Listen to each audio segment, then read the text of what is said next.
ಸೋಲಿನ ನಂತರ ಒಂದು ಚರ್ಚೆ ಆಗ್ತಾ ಇದೆ, ಏನಂತಂದ್ರೆ ಸೋಷಿಯಲ್ ಮೀಡಿಯಾ ಎಲ್ಲ ಕಡೆಗಳಲ್ಲೂ ಒಂದು ಚರ್ಚೆ ಆಗ್ತಾ ಇದೆ.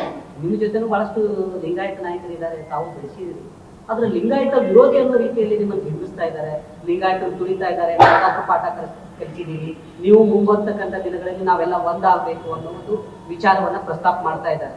ಅದಕ್ಕೆ ತಾಮದೇ ಪ್ರತಿಕ್ರಿಯೆ? ಇದು ತಾಲೂಕಿಗೆ ಸೀಮಿತವಾಗಿರುವಂಥ ಚುನಾವಣೆ, ಅಷ್ಟಕ್ಕನ ಮಾತಾಡ್ಬೇಕಿದು. ಜಿಲ್ಲೆ ಅಲ್ಲಿ ಜಿಲ್ಲೆ ರಾಜ್ಯಕ್ಕೆ ಸಂಬಂಧಪಟ್ಟದ್ದು ಇದು ಹುಕ್ಕೇರಿಗೆ ಸಂಬಂಧಪಟ್ಟದ್ದು. ಹುಕ್ಕೇರಿಯಲ್ಲಿ ಸಕ್ಸಸ್ ಆಗಿದ್ದಾರೆ ಅಷ್ಟೇ ಹೊರತಾಗಿ ಇದು ಜಿಲ್ಲೆಗೆ ಆಗೋದು ಬೇರೆ ತಾಲೂಕಿಗೆ ಅನ್ವಯಿಸುವುದಿಲ್ಲ ಅಷ್ಟೇ. ಸೋಲು ಅಷ್ಟೇ, ಮುಖಭಂಗ ಅನ್ನೋದು ಪ್ರಶ್ನೆ ಸೋಲು. ಕತ್ತಿ ಕುಟುಂಬ ವರ್ಸಸ್ ಜಾರಕಿಹೊಳಿ ಕುಟುಂಬ ಅನ್ನುವಂತ ನಿಟ್ಟಿನಲ್ಲಿ ಆರಂಭದಲ್ಲೇ ಬಿಂಬಿತ ಆಗುವಂತ ಕರೆಕ್ಟ್ ಬಗ್ಗೆ ಸಾಕಷ್ಟು ವೈಯಕ್ತಿಕವಾಗಿ ವಾಗ್ದಾಳಿಯನ್ನ ಮಾಡಿದ್ರು. ಕರೆಕ್ಟ್. ಈಗ ಅಲ್ಲ ಉತ್ತರ ಹೇಳಿಲ್ಲ, ಉತ್ತರ ಅದಕ್ಕೆ ಕೊಡೋದು ಅವಶ್ಯಕತೆ ಇಲ್ಲ. ಯಾಕಂದ್ರೆ ಅವರು ಮಾತಾಡ್ದಂಗೆ ಬೇರೆಯವರು ಅದಕ್ಕೆ ಮಾತಾಡ್ಲಿಕ್ಕೆ ಆಗೋಲ್ಲ. ಸೊ ಈಗ ಸೋಲು ಅಷ್ಟೇ ನಾವು ಹೇಳ್ಬೇಕಿದ್ದ. ಖಂಡಿತ ಆಗಿತ್ತಲ್ಲ, ಅವ್ರಿಗೆ ನಮಗೆ ಅದು ಪ್ರತಿಷ್ಠೆ ಇತ್ತು.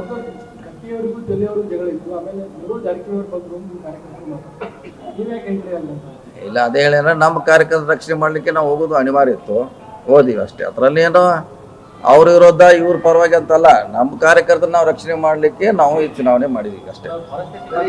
ಸತೀಶ್ ಜಾರಕಿಹೊಳಿ ಅವರು ಸ್ಟಡಿ ಮಾಡ್ತಾರೆ, ಆಮೇಲೆ ಸ್ಟ್ರಾಟಜಿ ಮಾಡ್ತಾರೆ.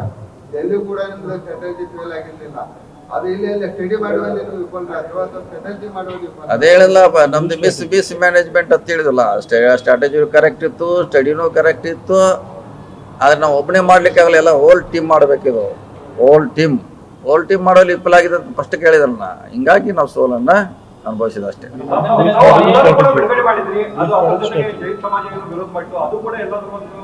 ಎಲ್ಲರೂ ಬಂದಿದ್ದಾರೆ ನಮ್ಮ ಜೊತೆ, ಬಂದಿಲ್ಲ ಅಂತಿಲ್ಲ. ಸೊ ಕೆಲವು ಸೆಕ್ಟರ್ ಬರಬೇಕಾಯ್ತು, ಬರ್ದಿಲ್ಲ ಅಷ್ಟೇ. ಈ ಚುನಾವಣೆಯಲ್ಲಿ ಕೆಲವು ಸೆಕ್ಟರ್ ಬರಬೇಕಾಯ್ತು ನಮ್ಮ ಜೊತೆ, ಅವ್ರ ಕೈ ಜೋಡಿಸ್ತಿಲ್ಲ. ಸೊ ಅದಾಗಿದೆ, ಮಿಸ್ ಮ್ಯಾನೇಜ್ಮೆಂಟ್ ಆಗಿದೆ.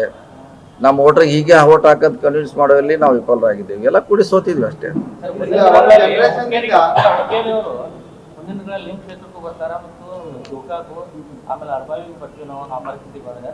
ಯಾರು ಬೇಡ ಯಾರಂದ್ರೆ ಓಪನ್ ಇದೆ, ಅದೇನು ಬಾರ್ಡರ್ ಇದೆ ಅಲ್ಲಿ.